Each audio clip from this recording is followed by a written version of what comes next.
અમદાવાદનો વિવાદિત હાટકેશ્વર બ્રિજ બન્યો માથાનો દુખાવો। જી હા, 2.5 વર્ષથી બ્રિજ બંધ હોવાથી લોકો પરેશાન થઈ ચૂક્યા છે।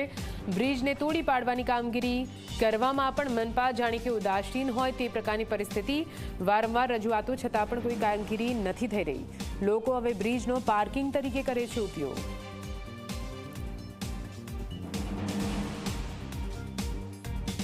અમદાવાદ મહાનગરપાલિકા નવા પ્રોજેક્ટની અમલવારી તો કરે છે, પરંતુ જ્યારે તેમાં ભ્રષ્ટાચાર સામે આવે છે અને બ્રિજ ઉતારી લેવાની વાત આવે ત્યારે તમામ કોર્પોરેશનના અધિકારીઓ છે કામગીરીથી સાવ છૂટા થઈ જાય છે।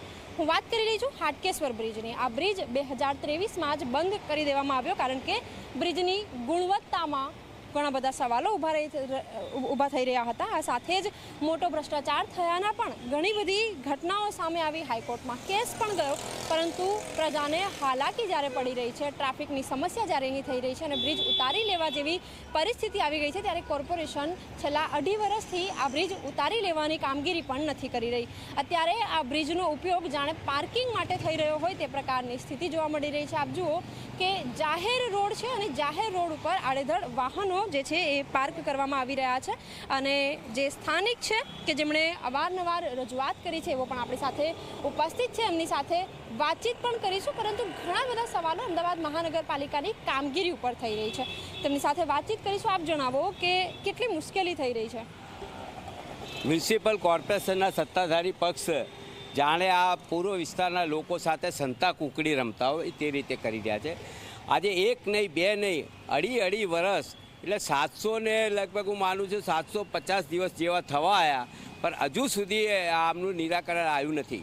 પહેલી વખત ટેન્ડર બહાર પાડે કે સ્પાઇન તોડી નાખો અને પછી એ ટેન્ડર કોઈ ભરે નહીં। પછી અમે રજૂઆત કરી કે ભાઈ પિલ્લર બી ફેલ છે, આખું જમીન દોસ્ત કરો, તો જમીન દોસ્ત કરવાની એ વાત આવે એમાં ટેન્ડર।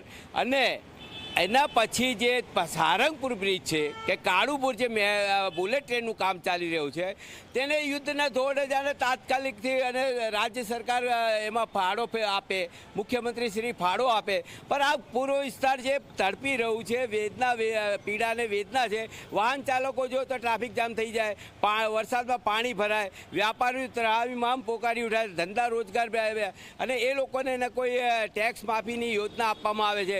બીજી બાજુ 108 નંબર જ્યારે એલજી છે એ 108 જ્યારે નીકળે ત્યારે ફસાઈ જતી હોય છે, દર્દી માટે પર એ જોખમકારક હોય છે, છતાં આ તંત્રને જાગતું નથી। મેં હમણાં રજૂઆતો કરી, મુખ્યમંત્રીને રજૂઆત કરી, PM સુધીની રજૂઆત કરી અને મને એક લેટર આપવામાં આવ્યું કે અમે આ કામ મંજૂર કર્યું છે, કોઈ રાજસ્થાનની પાર્ટી છે એને મંજૂર કર્યું છે અને ટૂંક સમયમાં અમે રોડ એન્ડ બિલ્ડિંગમાં કામ મૂકવાના છીએ, સ્ટેન્ડિંગની મંજૂરીમાં મૂકવાના છે।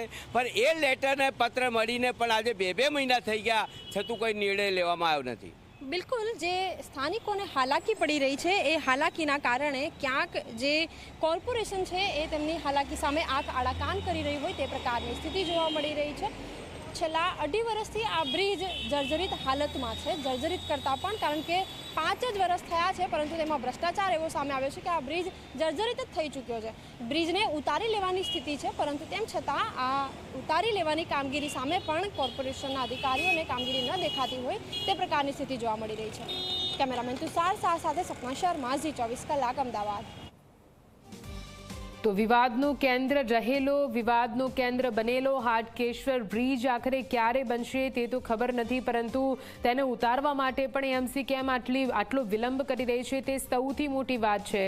ટેન્ડરની વાતો માત્ર કાગળ પર કેમ છે? જનતાની ટ્રાફિકથી ક્યારે રાહત મળશે? આ બ્રિજ જે ઉદ્દેશ્ય સાથે બનાવવામાં આવ્યો છે તેનો ઉદ્દેશ્ય ક્યારે ખરો સાબિત થશે તે સૌથી મોટો સવાલ છે।